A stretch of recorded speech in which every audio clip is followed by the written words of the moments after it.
Hello, everyone, and welcome to the Russian Empire History Podcast, the history of all the peoples of the Russian Empire. I'm your host, JP Bristow. This is Season 1, The Forest, the Steppe, and the Birth of the Russian Empire, Episode 40, The Vladimirovichi. We're entering something of a new phase in the tale of bygone years, although one that may not make a huge amount of difference to start with. We're leaving the age of legend. Vladimir has baptized Rus. He has founded churches and monasteries and brought monks from Byzantium to work at them. Sometime around now, the second and third decades of the 11th century, some of those monks are going to start writing down records that become parts of the chronicles. We haven't quite reached Nestor, the man who gets credited with putting together the tale of bygone years at the Monastery of the Caves in Kiev, but we are only a few decades away now. Will this make a difference to our narrative? Let's press on and find out. Once it has finished its extended panegyric to Vladimir, the tale continues. Upon his father's death, Svyatopolk settled in Kiev and began handing out largesse to the inhabitants. They accepted the gifts, but their hearts were with Boris. Boris returns with the army, having failed to find the Pechenegs. He learns of his father's death and mourns him deeply. He stops at the Alta River, where his father's retainers encourage him to take the throne, since he already has the army. Boris objects. It's not for me to raise my hand against my elder brother. Now that my father has passed away, let him take his place in my heart. With no fight in the offing, the soldiers disperse, leaving Boris with his servants. Sadly for Boris, Svyatopolk is of a different mind. He sends messages to Boris promising peace and the territory his father had already given to him, but actually he was plotting to kill him. He travelled by night to Vyshgorod and summoned Pucha and the boyars, demanding that they pledge their loyalty. They declare themselves ready to lay down their lives for Svyatopolk, and he tells them to go and kill his brother. They come to the altar, finding Boris at his prayers. He realizes what is happening and declares his readiness to die with various biblical quotations. He ends by praying that God will not hold his death against his brother and lies down. A servant throws himself across Boris to protect him, but the men stab them with lances. Then they cut off the servant's head so they can steal a necklace that Boris had given to him. Boris himself is wounded, but still alive. They roll him up in canvas and take him to Svyatopolk. When Svyatopolk sees his brother still alive, he orders 2 Varangians to kill him. The tale lauds Boris as a saint and condemns his killers at length. Meanwhile, Svyatopolk thinks to himself, quote, "I've killed Boris. How can I kill Gleb?" He sends him deceitful messages as well, and Gleb sets off for Kiev. While he is en route, Yaroslav hears of Vladimir and Boris's death and informs Gleb. Gleb mourns deeply. While he is praying, Svyatopolk's men arrive and kill him. According to the tale, Gleb rejoiced to see his brother again in heaven, and the tale expounds on their holiness for a couple of pages. Svyatopolk kills another brother, Svyatoslav, as he attempts to flee to Hungary, and, says the tale, begins to scheme as to how he will kill all his brothers and rule alone. He once again distributes furs and money to the people of Kiev to buy their support. Meanwhile, Yaroslav is in Novgorod. He has many Varangians in his service, and they get into a fight with the locals, resulting in the men of Novgorod killing the Varangians in the marketplace. Yaroslav is angry and leaves for Rakum, sending a demand to the leaders of the city to come and see him, and then killing him on the very day that he receives a message from his sister that his father is dead. Svyatopolk has killed Boris and is hunting Gleb and has taken over Kiev. Yaroslav regrets killing his retainers, who would have come in useful now. He informs his subjects of the news. They declare that they are still willing to fight for Yaroslav, who recruits another 1,000 Varangians and marches against Svyatopolk. When Svyatopolk hears that Yaroslav is coming, he recruits an army of Pechenegs and marches towards Lubech on the other side of the Dnieper to Yaroslav. The brothers face off across the river for 3 months, with neither daring to attack. One day, Svyatopolk's general rides along the shore and mocks the men of Novgorod. They take offense and tell Yaroslav that they will attack the next day. While Svyatopolk's men feast, Yaroslav prepares his army to cross before dawn. They disembark, pushing their boats away from the shore, and attack. The carnage, says the tale, was terrible. The Pechenegs could not engage because they were on the other side of a lake. Yaroslav's men drove Svyatopolk's army out onto the lake, where the thin autumn ice broke beneath them. Svyatopolk fled to the Lyaks, and Yaroslav takes the throne in Kiev after ruling in Novgorod for 28 years. 2 years later, in 1018, Svyatopolk returns with his father-in-law, Boleslav, and an army of Poles. Yaroslav mocks him for being fat, but the Poles have caught him unawares and take Kiev before he can gather his forces. Yaroslav flees to Novgorod, intending to keep going to Scandinavia, but the people refuse to allow him. They demand that he fight Boleslav and Svyatopolk and gather funds, which Yaroslav uses to hire another army of Varangians.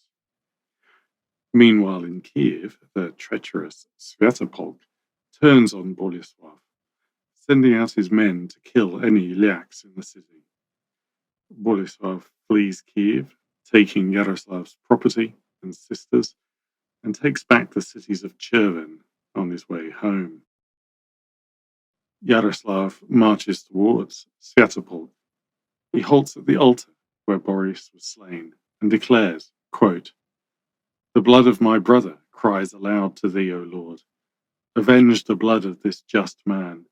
Visit upon this criminal the sorrow and terror that thou didst inflict upon Cain, to avenge the blood of Abel." End quote. The carnage this time was such as had never been seen before in Rus. 3 times the soldiers clashed in great slaughter, but Yaroslav conquered and Svyatopolk fled. According to the tale, a devil came upon him, making his bones soft so he could not ride. His men placed him on a litter. He was convinced he was pursued and could not rest, continually driving his men on, even though they could see no one hunting them. He began to faint, recovering and again crying out that they run from their pursuers. He fled across Rus and into the wilderness between Poland and Bohemia, where he died a miserable death and was cast down into bonds and torment everlasting, an example to the princes of Rus of the punishment that they would face if they committed the sin of Cain. So Yaroslav settles in Kiev with his followers. In 1020 he has a son whom he names Vladimir. But the killing is not yet over. Bratislav, son of Izyaslav, son of Vladimir, who had been ruling in Polotsk, takes Novgorod and loots it. Yaroslav returns to defend them. Meanwhile, in the south, his brother Mstislav, ruling in Tmutorakan, has defeated the Kasogians and made them his vassals. and in 1023 he brings a large force, including Khazars and Kasogians, north against Yaroslav. He arrives at Kiev while Yaroslav is in Novgorod, but the people refuse to admit him, so he moves to Chernihiv. Magicians are apparently causing famine in Central Rus, so Yaroslav takes care of them, and then recruits another army of Varangians. Yaroslav marches on Mstislav, who gathers his troops, placing the Severians against the Varangians and keeping his own men at the back. He orders the attack, and the Severians and Varangians exhaust themselves in the slaughter. Yaroslav flees, but Mstislav is delighted with the sight that greets him in the morning. Here lies a Severian, here a Varangian, but my retainers are unharmed. From this position of victory, somewhat inexplicably, Mstislav proposes that Yaroslav rule in Kiev while he rules in Chernihiv. For the time being, Yaroslav declines to return to Kiev and rules from the safe distance of Novgorod. But in 1026 they make peace. The brothers divide Rus along the Dnieper. Yaroslav rules the Kiev side and Mstislav the other side. Despite everything that has happened over the previous 10 years, they do manage to live in peace. Yaroslav has another son named Sviatoslav, and then another named Vsevolod. Boleslav dies, and the brothers conduct a joint expedition to recapture Cherven. Then, in 1036, Mstislav falls sick on a hunting expedition, dies, and is buried in the Church of the Saviour that he had founded. The tale concludes, quote, "Thereafter, Yaroslav assumed the entire sovereignty and was the sole ruler in the land of Rus."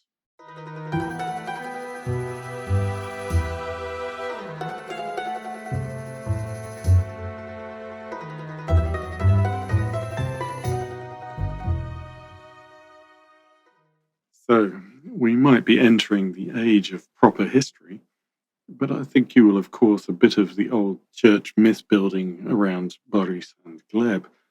And there are a few other strange bits for us to dig into as we look into what we know about what really happened. Although I don't think I'm going to get into the wizards. Just like what happened at the death of Sviatoslav, the death of Vladimir kicks off a power struggle among his sons. You might say this had already been brewing, as Vladimir had been preparing to attack Yaroslav in Novgorod, and Yaroslav had, like every ruler of Novgorod, been hiring Varangians to attack the south. This meant that when Vladimir died, neither he nor his most favoured or powerful sons were in Kiev, and that gave Sviatoslav his chance. It's not clear exactly where Sviatoslav was.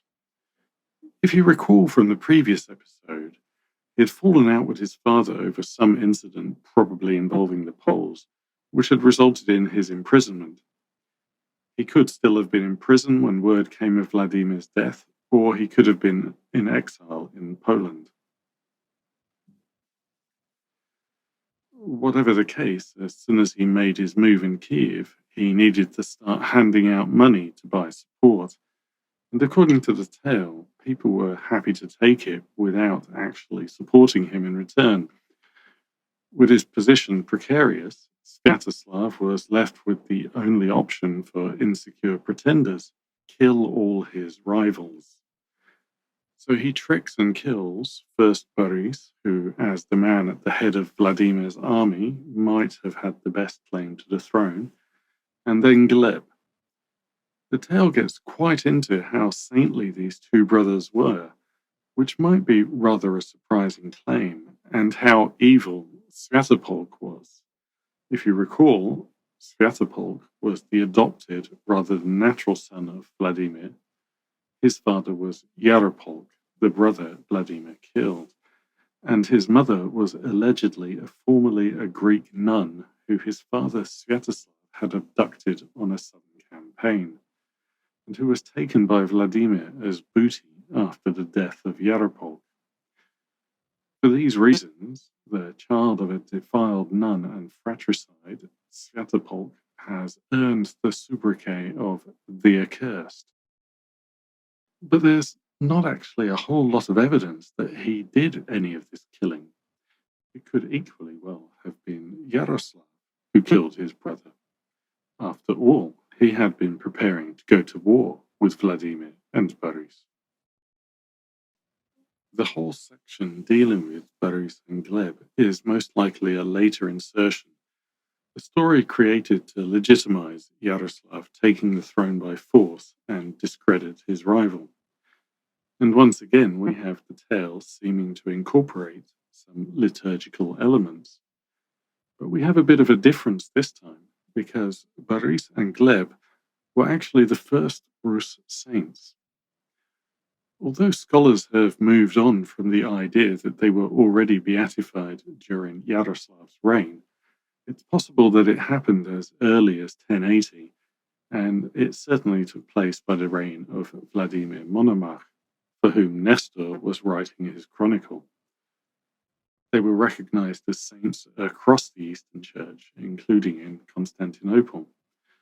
You may also recall Monica White mentioning the Rus tradition of military saints, saints who were believed to intercede for Rus soldiers whose icons were carried into battle. Boris and Gleb were the first of these. What this means is that rather than directly incorporating Byzantine liturgical elements, the tale's story of the deaths of Boris and Gleb incorporates elements of the earliest native Rus liturgies, although they too also drew on Byzantine liturgies. Scholars have argued over the source of the stories, whether there was a model that the Rus Church just copied with new names added.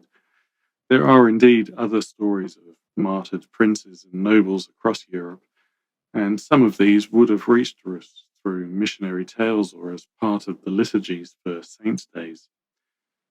Wenceslas of Bohemia, the same of Good King Wenceslas' fame, is often put forward as a likely candidate, but most scholars argue that the similarities in the stories are down to the common tropes of church liturgies, and the stories appeared independently. Most scholars also agree that it was a top-down cult created by the ruling dynasty to reinforce their legitimacy as divinely blessed rulers, rather than something that arose from popular veneration, although some do argue that it derives from earlier pagan priest-king traditions. Boris and Gleb are the first Rus saints by quite a margin. Their liturgies were created over a century before any other local saints, and are known from 18 surviving manuscripts dating between the 11th and 13th centuries, which is quite a substantial corpus for the time. There are two versions, traditionally ascribed to the 11th century Metropolitan John of Kiev and a mid-12th century Bishop Arkady of Novgorod. The liturgy links Boris and Gleb to Saint Stephen. Stephen appears in the Acts of the Apostles as one of the 7 deacons that the apostles appoint to take care of needy members of the church in Jerusalem. He offends the Jews with his teachings and is taken to the Sanhedrin, where he presents the teachings of Jesus as the fulfillment of Jewish scriptures. The crowd listening is angered and stones him to death, making him the first martyr. He dies gracefully, asking God to forgive his killers, and with his face appearing like an angel.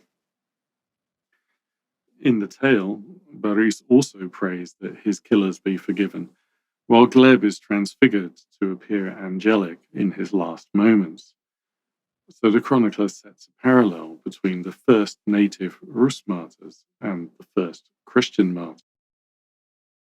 There are several references to the sin of Cain, the son of Adam and Eve, who committed the first murder, when he slew his brother Abel and was cursed by God. It's easy enough to see what the chronicler is referring to here, but it is also trying to set out the idea that it's especially evil for princes to kill each other, and that coming to the throne by murder makes the king cursed rather than blessed. Unfortunately, that's an idea that's going to have limited traction. Boris's death is more or less based on the Passion of Christ. As Jesus was the beloved Son of his heavenly Father, Boris is called the son who Vladimir loved most. As Jesus rejected summoning armies of angels to save himself and willingly went to his sacrifice, so Boris rejects the throne and refuses to use his army to attack Kiev. Like Judas meeting secretly with the chief priests to plot against Jesus, Svyatopolk travels to Vyshgorod to secretly plot with the boyars against Boris. As Jesus is betrayed to his death after a kiss, a sign of peace, Boris is murdered after Svyatopolk sends him messages of peace. As Jesus knew he was to die and waited praying, Boris also knew and was found at prayer. And as Jesus suffered a prolonged death and was pierced with a spear, Boris is also pierced with spears and takes a long time to die. This kind of presentation was very normal in ancient tales of martyrs. While there was an idea that people who died for Christ were martyrs, there was also a tradition that people who died like Christ, called imitators of Christ, were martyrs. Through their deaths, they were seen as partaking in Jesus' sacrificial death, and that is why they received a special blessing and miracle-working powers. The surviving manuscripts show that there was an unusually large amount of songs included in the services for these saints. And within a couple of decades, we have the tale describing their bodies being moved to a church bearing their name. We have already heard how Vladimir was presented as being on the level of the apostles, and now his sons are Rus' first saints. This was the new religion of Rus being used to make the dynasty's claim to the throne unassailable through the liturgy, which, as Christianity expanded through Rus, was the vehicle that taught the people what they were supposed to believe. As Sean Griffin puts it, quote, "The faithful did not argue about the parting of the Red Sea, and so they did not argue about the calling of Vladimir. They did not doubt the virgin birth, and so they did not doubt the dynasty's autocratic power. The liturgy broadcast these native myths in exactly the same way as it broadcast the biblical and Byzantine ones. Rurikids reigned in Rus for the same reason that David and Solomon reigned in Israel. Christ reigned in heaven, and Constantine reigned in Rome. They were the chosen of God." End quote.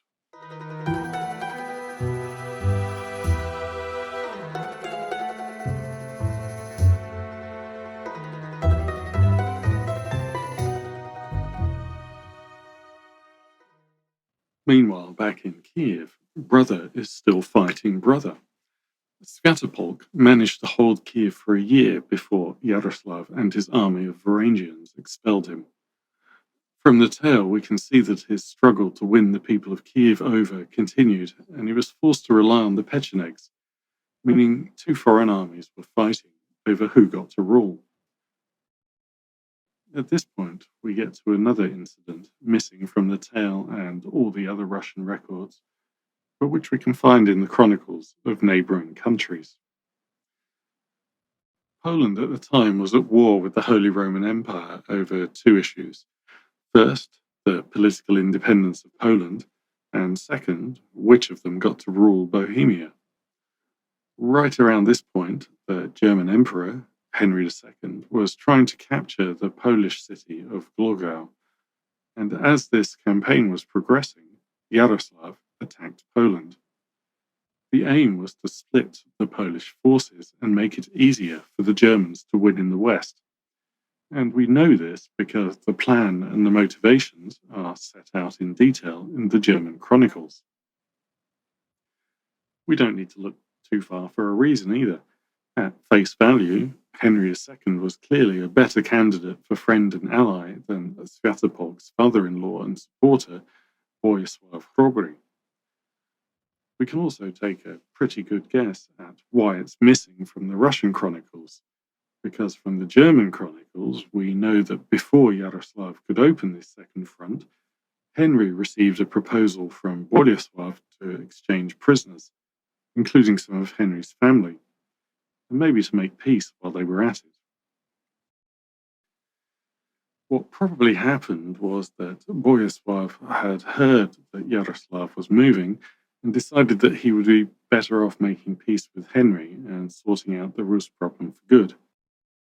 Anyway, that is what the German chronicler Tietmar, who was at the negotiations, thought. On 30th of January 2018, Henry and Bolesław concluded a peace, and Henry even gave him some soldiers to march with the grateful Bolesław to attack Rus.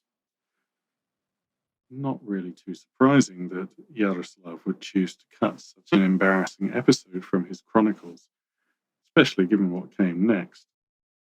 Bolesław extended his army further with 1,000 Pechenegs, 500 Hungarians, and some amount of Rus from Vyshgorod, loyal to Swiatopolk, and met Yaroslav's army of Rus and Varangians at the Buch on 22nd of July. The tale skips over this with the brief words, Bolesław with Swiatopolk and his Yaks attacked Yaroslav, but Tietmar recorded eyewitness reports from the Germans in the army, stating that the Poles broke the Rus at the Buch with a great slaughter and marched on towards Kiev. Yaroslav captured one of Swiatopolk's cities as he retreated, but was then forced to flee back to Novgorod. Bolesław ordered his Pechenegs to burn Kiev, which quickly persuaded the town people to surrender and admit Bolesław and Swiatopolk as conquerors. The description Tietmar gives of this happening is the only contemporary description of Kiev that we have.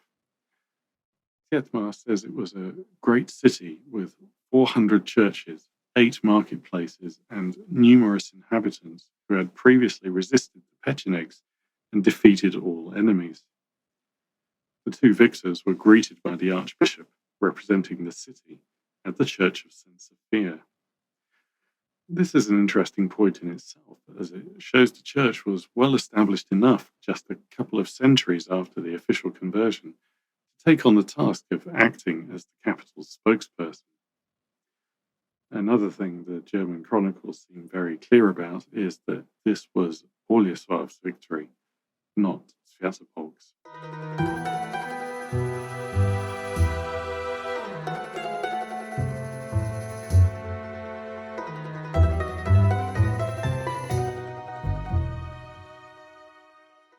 According to the tale, Yaroslav was now ready to abandon Rus and flee from Novgorod into exile in Scandinavia, but the people persuaded him to remain. However, based on Scandinavian traditions and records, it's quite likely that Yaroslav entered into an agreement with King Olaf Skotkonung of Sweden for aid in retaking Kiev. According to the saga of St. Olaf, Yaroslav sealed the alliance by marrying Ingegerd, the daughter of Olaf Skotkonung, while he was in Novgorod planning his return to Kiev. The alliance between Swiatopolk and Bolesław did not endure long. After less than a year, Bolesław took Yaroslav's 2 sisters and the looted wealth of Kiev and headed home, returning the Chervin land to Polish rule on the way. It might not have been a friendly separation, because when Yaroslav and his Varangians recovered Kiev not too long afterwards, Swiatopolk fled to the Pechenegs rather than Poland, and it was with the Pechenegs that he fought his final battle on the altar, the place where he had killed Boris. before being, according to the tale, tormented to death by devils in the Polish Bohemian borderlands. Yaroslav enjoys a couple of years of respite after the defeat of his main challenger, but in 2024 he once again needs to recruit a Varangian army to deal with another brother, Mstislav, in a battle between North and South, once again with foreign armies on each side. This whole episode does not go how we might expect it to. Mstislav had been given Tmu to rule and had built himself up into a powerful figure, dominating the remnants of the Khazars and the Kosogians in the North Caucasus. He makes his challenge by moving his base north to Chernihiv and meets Yaroslav at the Battle of Listven. At this point, instead of Yaroslav fleeing to Novgorod again and Mstislav taking Kiev, they just agree to divide Rus between them and live in peace. Mstislav takes the eastern bank of the Dnieper and Yaroslav takes the west, including Kiev and Novgorod.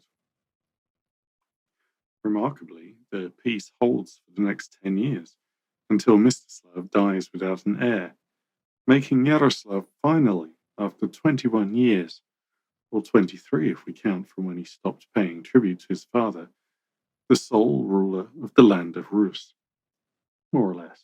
He throws his last living brother, Sudislav, in prison in Pskov, and there's still another branch of the family holding Polotsk, but near enough.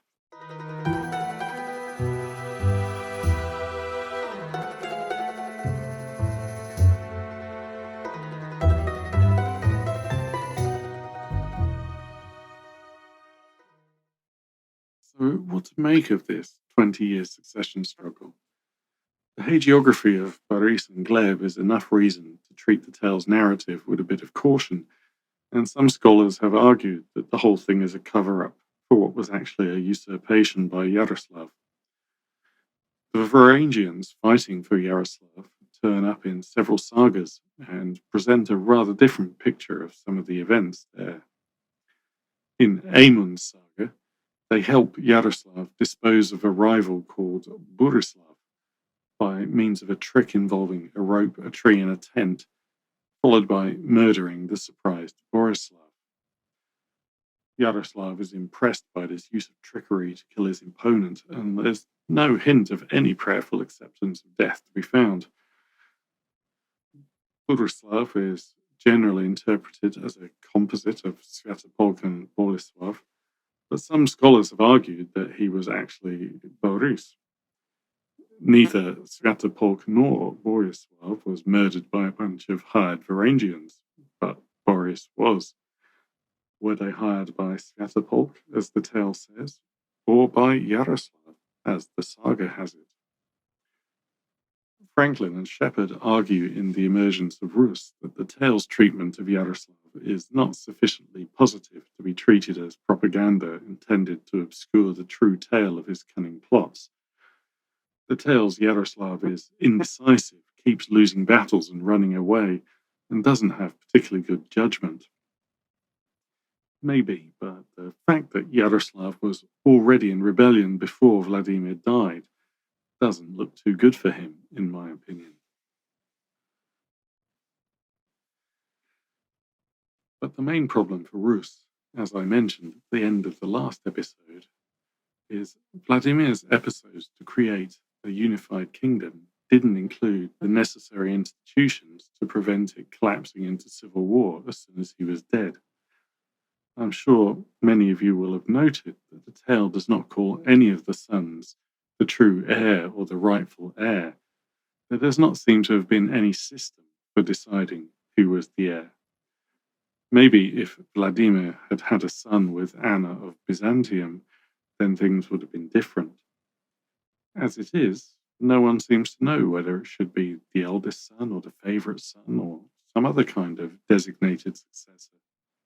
How does the hierarchy work between sons from different wives and concubines? Even when Yaroslav finally appears to be secure on the throne, he still throws his last surviving brother into jail. We don't get to hear from the ordinary people, apart from the residents of Kiev who are apparently unenthusiastic about Sviatoslav. But there's certainly no suggestion that the people of Kiev, Polotsk, Novgorod, or Tmu-Tarakan are clamoring to return to a unified Rus. Maybe they weren't, as the people of Kiev also reject Mstislav after he defeats Yaroslav and Yaroslav runs away again. All the contenders rely on foreign armies, even though the Novgorodians do appear to actually support Yaroslav. He is forced to recruit Varangian armies 6 times, while Svyatopolk uses an army supplied by his father-in-law, and Mstislav uses the people he has conquered. Although the tale has been consistently enshrining the ruling dynasty as God's chosen, equal to the apostles, and now literally saints, which of course means that going against them is going against God, that's no help if you have 12 of them and don't know which one is supposed to be ruling. Although the tale gives Vladimir an image according with his title of the Great, it turns out to lack substance. Once he is gone, Rus falls into weakness and chaos. But on the other hand, he definitely succeeded in one thing, making Kiev the center of everything, the mother of all Rus cities. All the brothers who throw their hat into the ring set out to take Kiev. None of them decides to carve out their own new fiefdom. But even here we have to make a footnote.